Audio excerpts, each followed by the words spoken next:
Hey guys, today in this video we're talking about a subject that is so dear to my heart, and that is style, fashion. I wanted to put together 10 tips for you guys and girls on how to dress better. Just a little disclaimer, several, if not all, of these suggestions originate from my personal style. So that's my personal perspectives and my tastes. So just feel free to disregard any advice that you disagree with or that doesn't really suit you. My first tip is to dress with a personal style that's consistent between outfits. If you don't know what your personal style is and you kind of just buy things you like, think of a few adjectives to describe your aspirational style. I think mine are elegant, glamorous, feminine. Maybe look online, like on Pinterest or Instagram, for inspiration and pull enough images to get an idea of what your ideal style looks like. So when you're shopping, you can ask yourself if the item that you're considering buying matches the adjectives that you use to describe your style. So just what I'm wearing right now, I think it's elegant, it's glamorous, and it's feminine. And even my exercise clothes fits that bill. It's pink and it's the right silhouette and it flatters me, and you have to think about that. And it's not all pink, I just mean I pick hues that tend to be feminine or glamorous or elegant. So having your style figured out in this way gives you your own brand. People always message me saying, this is such a L outfit, or I could so see you wearing this, or when they see me wearing something, they're like, wow, that's so you. And you know what that means? It means that they understand my brand to the extent that they recognize what I would wear outside of me or on other people. And that's pretty cool. My next tip is do not buy an item unless you can picture 3 different outfits that incorporate it.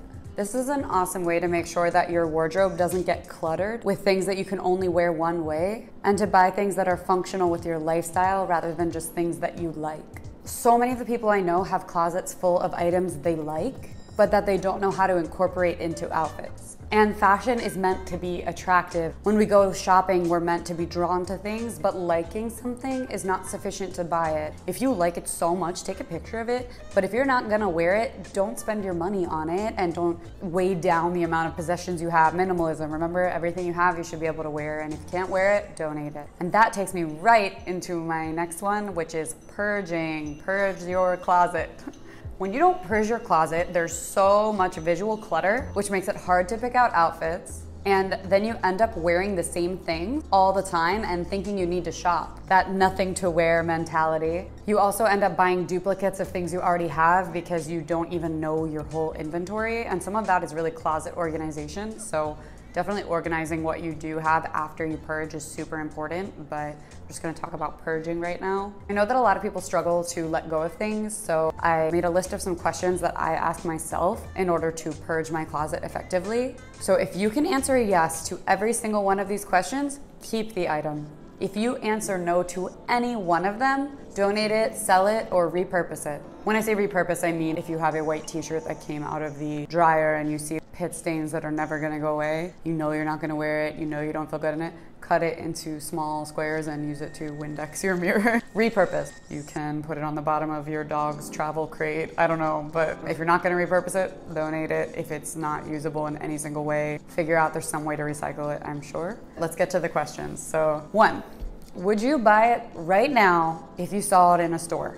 2, do you feel like you look good in it? 3, does it look overly worn or damaged? 4, does it fit comfortably and do you like the way it fits? 5, have you worn it in the past calendar year when you've experienced probably most situations and every type of weather that occurs in a year wherever you live? 6, would you wear it in front of people whose opinion you value? 7, are you guilt hoarding because you feel bad about getting rid of it? If it's sentimental, take a picture of it. Doesn't need to take up space in your closet. This is an unpopular one with my friends. When I help them purge and I say take a picture of it, they look at me like, where did I find this girl? 8, does it have a purpose in your life, in your current lifestyle? You know, I would like to have a really cool suit, like a pink suit, but there's absolutely nowhere I would wear a pink suit, so I have no reason to own one.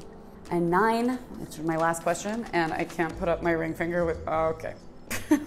9, could someone else put it to better use?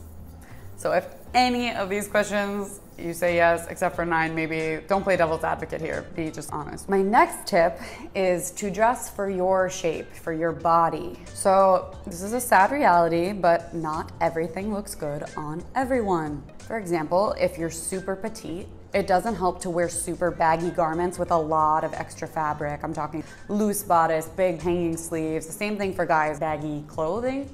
If you're on the smaller side, it's not doing anything for you. So if you do that, if you're a guy, make sure you tuck it in. If you're a girl, cinch it at the waist so that you still have a shape, a nice silhouette. So here I'm not trying to offend anyone, but let's say you're a top-heavy female. I personally would advise not to wear an outfit that is both low cut and shows your legs. So if you're wearing a dress, wear tights. If you're wearing short shorts, wear a higher neckline. So showing too much skin, in my opinion, again, people don't like this, but in my opinion, showing too much skin is not stylish, and the amount you can get away with depends on your body type. I personally can't get away with that much of it because I have some curves and I have an athletic build. So when I have a lot of skin showing, I feel like it's kind of garish. It doesn't look classy, it's not pretty. So I try to do, if it's a romper with short shorts, long sleeves. I struggle with this one, and from my perspective, it's not controversial or discriminatory to say that showing too much skin is not stylish, because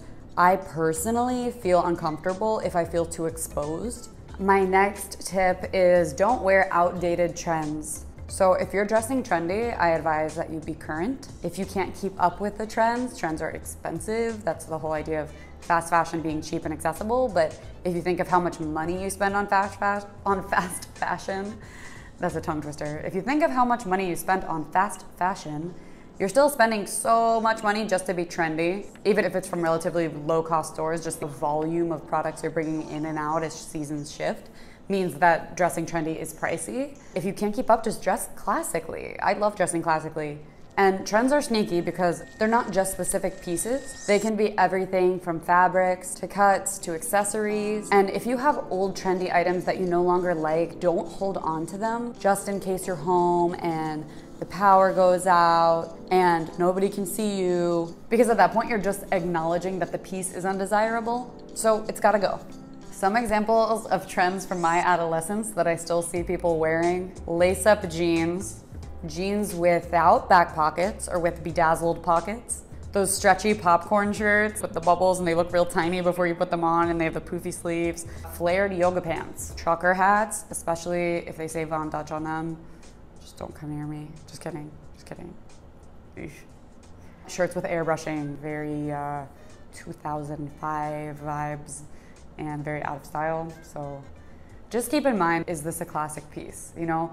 And you can tell trendy and not trendy. Certain things that are a timestamp for their era. Just consider, if you're being financially conscious, not to invest in trendy pieces. If you're gonna buy an investment designer bag, don't make it one that says MCM, MCM, MCM all over it, unless you're trying to buy another bag for whatever, $1,500, $2,000 in a couple of months or in a year. Just my opinion again.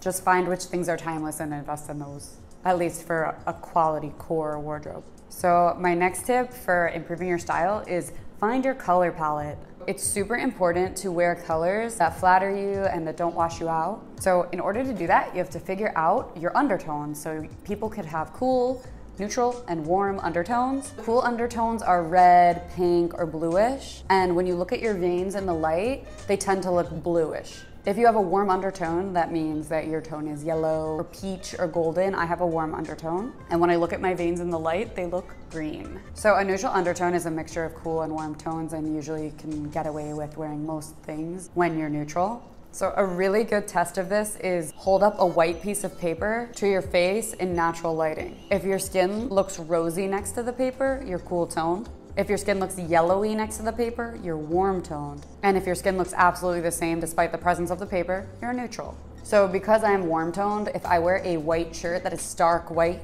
with a bluish undertone, it doesn't flatter me at all. It makes me look washed out, especially because I'm pale. So if I wear a Kelly green or a royal blue or an indigo, and any of these kinds of colors have a super cool undertone and they don't bring out the pretty tones in my skin. Same to say with gray. So I try to reach for warm tones because they make me look sunny and inviting. Sunny and inviting. Do I look sunny and inviting?